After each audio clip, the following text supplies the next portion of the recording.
Bonjour à tous, 8h10. Notre grande invitée ce matin est une jeune femme de moins de 30 ans, fondatrice de l'association Chemin d'Avenir, qui parraine des jeunes ruraux ou issus de villes moyennes pour leur ouvrir des horizons. Bonjour Salomé Berlioux. Bonjour. Vous avez créé Chemin d'Avenir en 2016. Vous aviez terminé Sciences Po 2 ans auparavant et vous veniez de vous faire embaucher au ministère des Affaires étrangères. Rien ne vous prédestinait à une telle réussite. Vous avez grandi dans un tout petit village, bien loin de tout. Absolument. J'ai grandi dans un hameau même, qui s'appelle Neur, dans l'Allier, pas très loin d'un village qui s'appelle Lurcy-Lévis, de 1900 habitants à peu près. Et donc, comme souvent dans ce genre d'initiative, dans l'économie sociale et solidaire ou dans l'entrepreneuriat social, c'est vrai qu'il y a souvent une adhésion et une conviction forte du porteur de projet initialement. Donc vous, Salomé Berlioux, comment ça s'est passé pour vous? Vous étiez dans ce petit village et vous pouviez imaginer qu'un jour vous travaillerez au Quai d'Orsay, même à l'Élysée. C'était quelque chose d'envisageable dans votre famille? Non. Par ailleurs, on regardait les étapes les unes après les autres. Et pour vous donner un exemple très concret et la façon dont les portes, je pense, dans la ruralité peuvent se fermer parfois très tôt, c'était une porte. Mais vous voyez, moi, par exemple, quand j'étais au collège, donc quand j'étais en 3e, j'ai envisagé d'aller en seconde générale et technologique. Et je suis un peu passée à côté de l'information de quand tu vas au lycée général et technologique, tu as 3 filières qui s'ouvrent à toi. Économique et sociale, littéraire et scientifique. Et donc, ça, vous ne le saviez pas? Non, en tout cas, j'ai du mal à y croire aujourd'hui, mais c'est vrai que je pense que l'information n'avait pas été claire pour moi.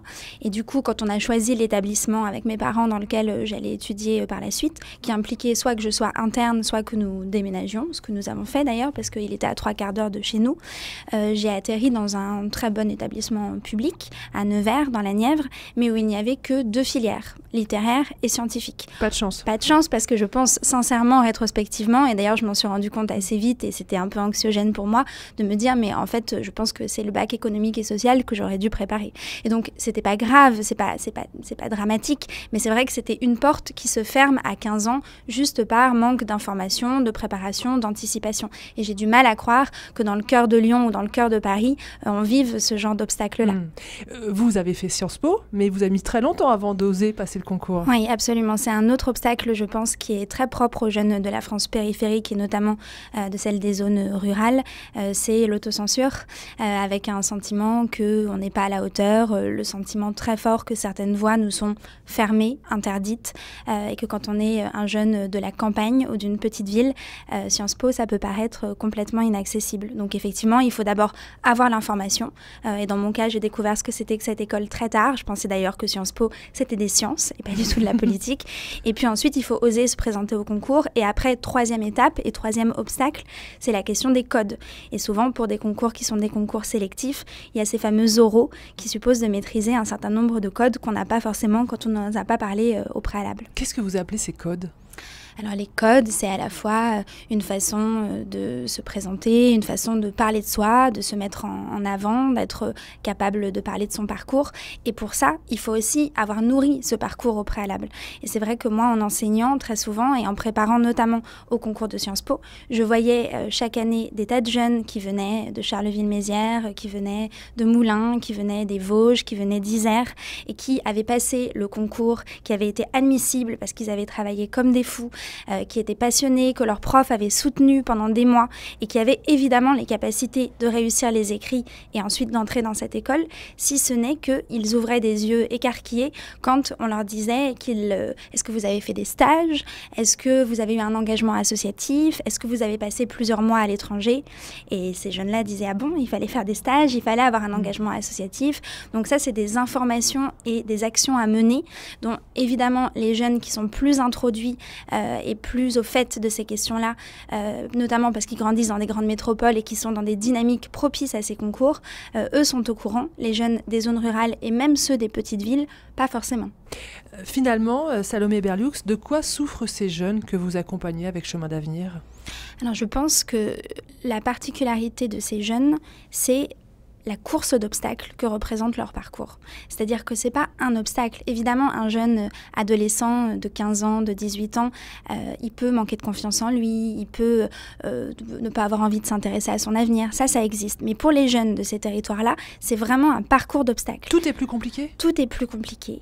Alors, il y a certains obstacles qui sont plus intensifiés, mais si vous regardez les uns après les autres, les questions de mobilité, les questions d'accès à l'information, les questions d'opportunités au sein des territoires, opportunités académiques, opportunités professionnelles, les questions de confiance en soi, les questions de fracture digitale, et ceci, plus ceci, plus ceci, plus cela, ça porte fortement atteinte à l'égalité des chances entre les jeunes Français. Finalement, les jeunes ruraux, périruraux qui réussissent, ils font preuve de qualité et de ressources fabuleuses ? Alors je pense que souvent, ces jeunes qui réussissent, et d'ailleurs c'est tout le principe de l'association, c'est souvent, et d'ailleurs ils le disent, c'est mon cas et c'est le cas de tous ceux qui ont souhaité fonder Chemin d'avenir avec moi, ils ont eu droit à une rencontre, à tout à coup un professeur qui a parié sur eux, mais c'est pas forcément le cas, à quelqu'un qui lui a dit mais viens voir comment ça fonctionne dans mon cabinet, viens voir comment marche le monde du travail, quelqu'un qui parie sur eux et qui leur permet de franchir ces obstacles-là. Or, on ne peut pas juste compter sur la chance pour transformer le destin de jeunes, c'est pas possible. Il faut systématiser ça, il faut systématiser ces rencontres. Et toute la logique de Chemin d'avenir est là, c'est-à-dire de dire on va informer, accompagner et promouvoir ces collégiens, lycéens et étudiants de manière complémentaire, en actionnant des leviers complémentaires parce qu'à difficultés supplémentaires, dispositifs supplémentaires. Alors, avant de parler de votre méthode, finalement, quel est l'objectif de Chemin d'avenir ? C'est tous ces jeunes, il faut les envoyer à Sciences Po ? Non, absolument pas. Ça n'aurait pas de sens et ça n'est pas souhaitable. L'objectif tourne autour d'un mot, qui est un mot auquel je tiens beaucoup, qui est le terme de potentiel. Et d'ailleurs, le terme de potentiel, il n'y a pas forcément de notion académique ou d'excellence au sens académique du terme. L'idée, l'objectif, c'est permettre aux jeunes de ces territoires d'avoir autant de chances de réaliser leur potentiel que leurs camarades des grandes métropoles. C'est ça l'objectif. C'est leur permettre d'aller aussi loin qu'ils peuvent et qu'ils souhaitent aller, quelle que soit la voie qu'ils vont choisir et ceux qu'ils ont envie de devenir artisans, ingénieurs, journalistes ou qu'ils n'aient encore aucune voie précise, aucune vocation précise, mais qu'ils ne demandent qu'à s'intéresser à cette question.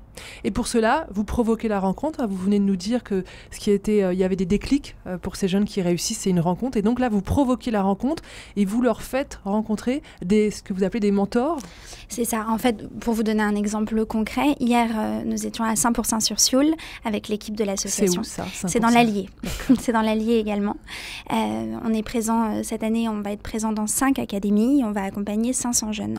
Et donc, hier, au collège et au lycée de 100% sur Sioule, on parle à tous les élèves de 4e et tous les élèves de première, aussi bien pour toucher le premier rang que le dernier rang. Et le jeune homme au fond du radiateur qui a l'air de pas forcément entendre ce qu'on dit, mais qui en fait entend très bien ce qu'on dit et qui entend un message global qui est évidemment, vous n'êtes pas obligé de savoir ce que vous allez faire dans 3 ans.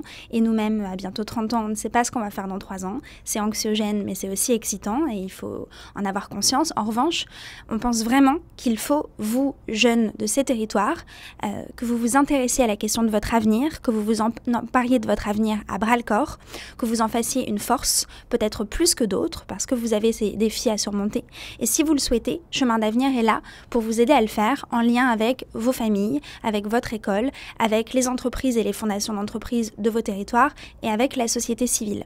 Et donc c'est vous suite parlez à ça. à toute la classe, Oui, toute la exactement. classe de 3e ou toute la classe de... Non, 4e et première. Oui. Et ensuite, vous espérez qu'ils viennent vous voir, c'est ça ? Exactement. Ensuite, ils ont une semaine pour le faire et on leur dit bien, on ne regardera pas vos notes, absolument pas. Ce qu'on regardera, c'est votre motivation et votre curiosité. Et pour ça, on a conçu tout un formulaire que vous allez remplir. Il faut que vous preniez le temps de le faire parce que puisqu'on ne regarde pas vos notes, il faut qu'on regarde quelque chose et il faut qu'on regarde votre détermination à être accompagné par l'association. Et ensuite, ils postulent et généralement, ils le font. Et vous découvrez des pépites, c'est ça ? Et on découvre des jeunes qui ont tout à fait compris le message et qui disent... Oui, un parrain, par exemple, un parrain Chemin d'avenir, ça aurait beaucoup de sens pour moi, qui rêve d'être avocate alors qu'il n'y a pas d'avocat dans ma famille, qui rêve de travailler dans la lunetterie et je sais que cette formation n'existe pas sur mon territoire, ou pour moi qui ne sais pas du tout ce que je veux faire, mais qui est très très envie de m'intéresser à la question. Alors un parrain chemin d'avenir, ça ressemble à quoi? Un parrain chemin d'avenir, c'est vraiment vous et moi. C'est quelqu'un qui a entre 25 et 65 ans, pour schématiser, qui est attentif, qui est bienveillant, qui est au fait des questions d'orientation, soit parce que lui-même a eu affaire à ces sujets-là par le passé, soit parce qu'il a des enfants ou des petits-enfants qui sont intéressés à ces sujets-là.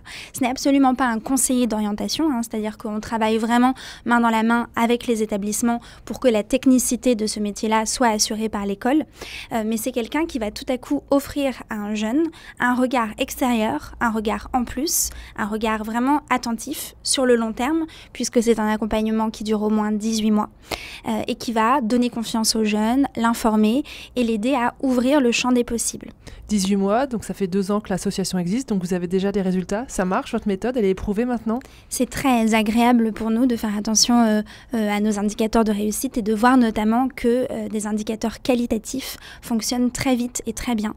C'est-à-dire que pour tout ce qui a trait à la confiance en l'avenir, la confiance en soi, l'accès à l'information, le nombre de stages réalisés également, puisque Chemin d'avenir développe aussi des outils concrets d'aide à la réussite et donne accès aux jeunes accompagnés à des stages, à des visites culturelles, à des visites d'entreprise, etc. Pour des concours qui sont parfois des concours sélectifs, on a aussi d'excellents résultats très vite. Et puis ensuite, on verra dans quelques années en matière d'insertion professionnelle ce que ça donne. Vous utilisez beaucoup les outils du numérique pour faciliter ces parrainages, parce que tout le monde n'habite pas au fin fond de l'Allier? Oui, c'est d'ailleurs au cœur de la méthode de l'association, de se dire on va faire attention à ne pas matcher des parrains et des filleuls sur un même territoire, puisque l'idée c'est aussi que les jeunes qui grandissent dans la Drôme ou dans les Vosges découvrent ce que c'est que de travailler à Aix-en-Provence, de découvrir ce que c'est que de travailler à Lille. Pas du tout forcément pour quitter son territoire, mais pour se rendre compte qu'il est possible de circuler, possible de bouger. Et donc le numérique est au cœur de l'accompagnement. Cette jeunesse du milieu rural n'est pas du tout une jeunesse mobile? Elle a vraiment comme défi, et un de ses défis prioritaires, c'est la mobilité. Parce que, et ça les chefs d'établissement nous le disent sans cesse, honnêtement, quand on grandit à côté de Vichy, mais à 20 minutes, une demi-heure de Vichy, ça ne va pas de soi, pour un collégien ou pour un lycéen, systématiquement, d'aller poursuivre ses études à Vichy. C'est parfois compliqué. Et donc ça, pour moi, c'est un des vrais défis de l'association, de ces jeunes, mais aussi au niveau national, parce que je pense que ces jeunes-là se heurtent assez violemment à l'idée qu'on est maintenant dans une société mobile où on peut voyager en Europe, où on peut aller aux États-Unis, et ils voient ça dans les séries, ils voient ça sur les réseaux sociaux, ils voient ça à la télévision, mais eux, leur réalité, c'est que parfois, aller étudier à 1 heure de chez eux, c'est compliqué d'un point de vue psychologique, financier, logistique, matériel. Salomé Berlioux, vous publiez en janvier chez Robert Laffont votre premier livre, ça s'appelle « Les Invisibles de la République », ces jeunes Français que l'on ne voit pas. Pour vous, il y a vraiment une jeunesse qui est oubliée des politiques publiques? Absolument, c'est le constat que nous posons avec Erki Maillard, avec qui je co-signe ce livre chez Robert Laffont. C'est l'idée que ces jeunes, d'une part, cumulent les obstacles, et d'autre part, depuis plusieurs décennies, demeurent dans l'angle mort des politiques publiques et qu'il est grand temps de s'en occuper, effectivement. On parle trop de la jeunesse des banlieues et pas assez de la jeunesse du milieu rural? Je pense que c'est absolument pas nécessaire d'opposer les deux, et même au contraire, c'est-à-dire qu'il s'agit juste de se dire les jeunes des quartiers prioritaires de la ville, on a identifié depuis plus longtemps qu'ils ont des défis à relever, et ces défis sont réels, et donc on a considéré qu'il fallait mettre plus de moyens, plus d'énergie, mobiliser la société civile, les fondations d'entreprise au profit de ces jeunes. Il faut le faire également pour les jeunes de la France périphérique. La difficulté de cette France périphérique, c'est qu'on ne connaît moins ses besoins et ses difficultés, c'est ça? Oui, il faut d'abord commencer par changer d'optique. Je pense que c'est essentiel de changer un tout petit peu notre carte mentale des inégalités en France et de comprendre que ces jeunes-là, parce qu'ils sont plus éclatés en France, c'est des territoires qui sont très divers, mais qui réunissent des obstacles qui sont communs aux jeunes de ces territoires. Salomé Berlioux, vous parlez de cette jeunesse de nos périphéries. En ce moment, on parle beaucoup de la colère des Gilets jaunes. Comment vous regardez ce mouvement? C'est certain que parmi les Gilets jaunes, il y a des parents, des jeunes accompagnés par l'association et des parents de jeunes de la France périphérique. Ce qui est certain aussi, c'est qu'il y a un malaise qui va jusqu'au désarroi dans certains cas, et que ce malaise est notamment le malaise des Français de ces territoires. Ces jeunes des milieux ruraux, ils sont en colère, on les sent résignés? Oui, moi c'est plutôt ce qui m'inquiète, c'est-à-dire que, en tout cas pour la jeunesse que je connais, c'est plutôt résigné, avec une forme de morosité et avec ce sentiment qui, à mon avis, est dangereux sur le long terme, d'être oublié et de ne pas être à la hauteur de leur futur. Et ça peut se ressentir par la suite et avoir des conséquences qui sont des conséquences économiques, sociales et politiques. Salomé Berliouz, on dit souvent que dans notre pays, on a du mal à faire de la place aux plus jeunes. C'est un sentiment que vous partagez ? Je me rends pas compte. Je pense que aujourd'hui, c'est peut-être en train de changer. Je pense qu'il y a un frémissement en la matière. Après, je pense, et c'est d'ailleurs la raison pour laquelle l'association utilise aussi le terme de promotion de ces jeunes-là. Je pense que ces jeunes, il faut effectivement aller les chercher, les informer, les accompagner et les promouvoir, les mettre en lumière, comme on l'a fait pour d'autres. Merci beaucoup Salomé Berliouz d'avoir été la grande invitée de notre matinale. Je rappelle votre association, Un chemin d'avenir. On mettra tous les liens nécessaires sur le site rcf.fr et puis ce livre qui sort en janvier, Les Invisibles de la République, ces jeunes Français que l'on ne voit pas. Ça sera publié chez Robert Laffont. Merci à vous et puis bonne chance pour tous ces jeunes que vous accompagnez.